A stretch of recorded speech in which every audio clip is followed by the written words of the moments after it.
escandalazo, porque ayer lo comentamos y nos enlazamos con nuestro querido compañero Tony Álvarez para que nos contara qué pasaba con la audiencia de Héctor N., que está cumpliendo casi año y medio ya, sin haber resultados. Van muy lento, pero una parte de la primera audiencia del juicio el pasado 5 de octubre del 2022 en la sala 14 del reclusorio Oriente en contra de Héctor N., donde se escucha al juez de control decirle que está acusado a detalle contra su hija Alexa. Escuche bien lo que dice el juez, porque es importante, porque le vamos a dar el seguimiento a esta nota.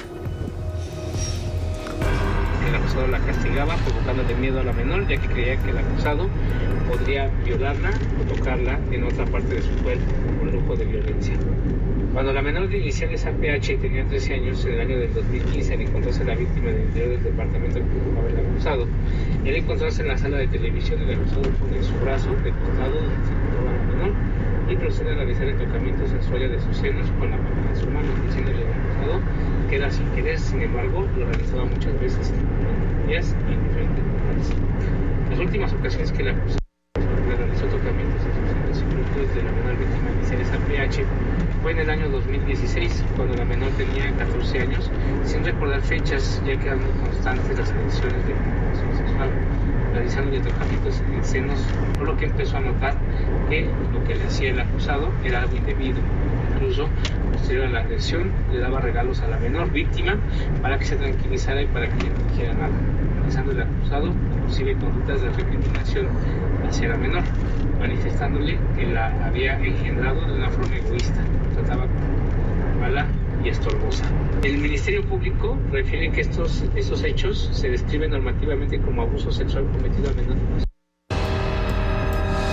Pues miren, si realmente esta declaración del juez son muy graves, porque de ser ya analizadas, comprobadas, y según la audiencia, pues que ya las investigaron, pues es fuerte. No, si un papá a los 14 años le está tocando sin querer queriendo los senos, porque son los 14 años cuando las niñas empiezan a desarrollar. Eso sí no es permitido, ni siquiera se puede defender. Pero habría que ver realmente qué tanta veracidad pueden tener, porque fíjate, pasó mucho tiempo, pero claro, cuando tenía 14 años no hace tanto, y si la niña en su momento no habló, y luego la mamá, ella le confesó a la mamá, pues obviamente ahí hay alguna razón para la demanda, ¿no? Mira, evidentemente esta es la lectura que le hace en la primera audiencia el juez a el equipo de los acusados, es decir, a Héctor N. ¿Así? Está diciendo por qué está vinculado a proceso, y evidentemente a partir de ahí vendrán lo que nos contaba ayer Tony Álvarez, el desahogo de pruebas, tanto del lado que acusa como del lado que se defiende, y cada una de las dos partes tendrá que poner sus argumentos, sus videos, sus Pero ¿sabes qué es lo importante? lo que tengan que hacer? Espérame tantito. Evidentemente, para eso lo están haciendo, para que al final del día el juez tome una decisión. Hay que recordar que en este tipo de delitos, y nos lo explicaba Dana Ponce cuando tuvimos el Zoom, sí, cuando de repente, cuando no hay pruebas, es palabra contra palabra. Sí, claro. No recuerdo cuál es el nombre o el término legal sí, exacto, pero cuando de repente quizá no haya más pruebas, es lo que yo digo contra lo que tú dices. Esto es la primera audiencia. No entiendo cómo. Fue el 5 de octubre. Por eso es la primera audiencia cuando ya es vinculado a proceso. Esto es como si apenas hubiera empezado el juicio, y es el primer pasito de los 4 o 5 que Pero es el primer paso muy grave. ¿Por qué? Porque se está diciendo él que supuestamente no nos consta que hubo el tocamiento. O sea, sí es grave. Yo no lo llamaría tan grave. Esto Pues es lo que ya sabíamos. Quizá no a detalle, pero esto es lo que ya sabíamos, porque esto es lo que declara Alexa.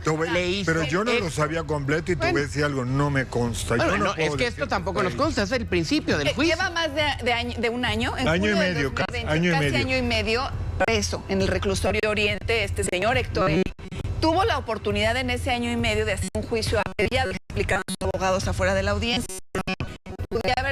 Podía haberse declarado culpable si es que hubiera sido la realidad, o si hubiera sido culpable, reparar el daño y la pena se le hubiera reducido. Entonces, aquí, ¿por qué no lo hizo? Si en verdad él bueno, yo no sé, respeta muchísimo la niña, lo hubiera podido hacer. Pues a lo mejor no creen las autoridades, Ivonne, a lo mejor si es han dicho, ya lo está diciendo culpable y te vas 30. Creo que él siempre estuvo asesorado. También, afortunadamente, las abogadas, que más adelante lo vamos a ver que tiene ahorita, son otra cosa para bien. Realmente se ve la propiedad, la manera en la que se dirigen. Pero yo creo que si los abogados no le asesoraron a hacer eso, fue por algo. Entonces, yo creo que tiene estuvo mucho bien. fondo, tiene razón, Mitch. En eso hay como un fondo largo. Yo por eso no me atrevo a decir todavía. Fue un abuso, supuesto abuso, hasta que no se desahogue. Claro. Y no sea Pero mira, el final de esta audiencia. tan Héctor sabe o está en la firme postura de que no es culpable, ahí está. que se presentaba en los llamados antes de la detención. No, a decir, tenía espérame llamados. tantito, Fabián, acuérdate que lo llamaban a declarar y él iba a presentarse, estás o él iba a equivocado. decir que él no tenía nada que ver. El caso es que ahora, ¿cómo se iba a declarar culpable de algo contra su hija? Evidentemente él no quería pero hacerlo. Te voy a aclarar algo. No, Esteban, perdón. No lo llamaron. A él ni siquiera lo habían llamado. Él se fue a presentar porque le dijeron que había algo ahí, pero nadie, ninguna autoridad, y él dijo, quiero ver, a ver de qué se me está acusando. En este año y medio, lo que intentó antes hacer el equipo de abogados de Héctor N. era pues hablar que había sido arrestado indebidamente, que todo había sido una manipulación de Ginny Hoffman, que había que haber un juicio de amparo porque había tráfico de influencias. Eso sí. Todas esas cosas revolvieron e hicieron que se alargara para que hoy realmente esté empezando ese juicio que pudo haber empezado hace un año. Pero lo primero sí fue por su propia voluntad. Ninguna autoridad lo había requerido. Cierto. Y él sí fue por su propio pie. Nadie le había hablado. Fue en 3 ocasiones sin ser requerido, porque él dice, ¿de qué se me está acusando? Yo vengo. Pues menos razón para sentirse no tengo culpable. ningún miedo. Bueno, pero también y enfrento. acuérdense que hay estrategias. Claro. Y puede decir, si yo fui sin que me llamaran. Claro. Vamos, no sabemos y Exacto. yo siempre voy a Exacto. respetar lo que diga una niña, no importa que hayan pasado años. Muchas veces cuando hay un abuso, y más si es de tu padre, no es algo que asimiles de una manera ¿cómo?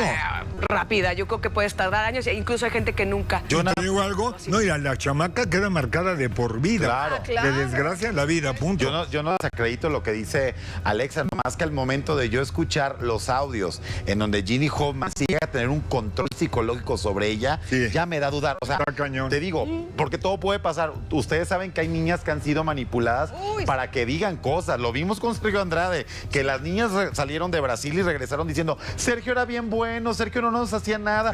Y por Dios, ¿por qué esta señora Chapoy dice eso? Si él era bien bueno. Cuando se demostró lo contrario. Entonces, de que hay niñas que son manipuladas, sí las hay también. claro. ¿no? O sea, no es podemos... cierto, Mitch, pero La Marta, verdad.